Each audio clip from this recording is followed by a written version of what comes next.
ल है हजुर हाम्रो भिन्डी सानो सानो भन्दा भन्दै यत्रो फलेछ ए तान्छ पल्लो अब त तरकारी छाला बेला अब तरकारी नकिन है यसो तिमीलाई त यहीँ पाक्रामपुर टिभी पुग्छ त अनि किन किन्नु पर्यो बाबु पैसा नभए बेलामा एउटा एउटा टिभी पछि भित्र कति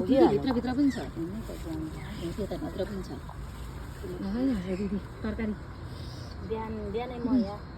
तरकारी किन्न खोजी गरेर दिदी नै आउँछन् हामी याद हुँदैन देख्दैनौँ हामी भित्रभित्रका तरकारी छिप्पेर जान्छ बरु किन्न बरु पैसा बजारमा खर्च गर्छौँ हो यिनीहरू यस्ता छन् यहाँ बारीको तरकारी देख्दैनौँ यहाँ साथी मुन्टा यस्तो छ लख लख परेको चाहिँ ल हेरिस काँक्रो सिमी आरू सिद्धिहाल्यो आरू यस्तो फल्यो त्यो सिद्धो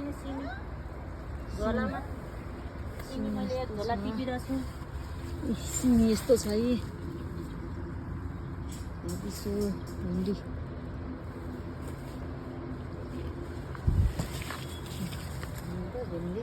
कति राम्रो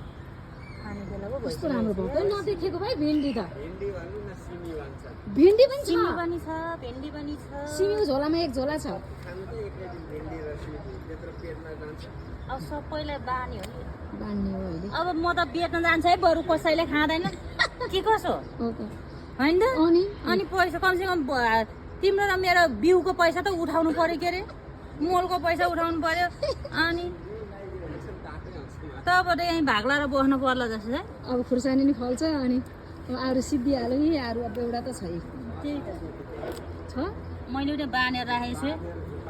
मैले झुक्कामा बाँधेर राखेको खान पाइन्छ कि भनेर झ्याप्प नदेखे भने तिमीले त हुन् नि कस्तो कालो भएर आयो भिन्डी त मजाको भएर आयो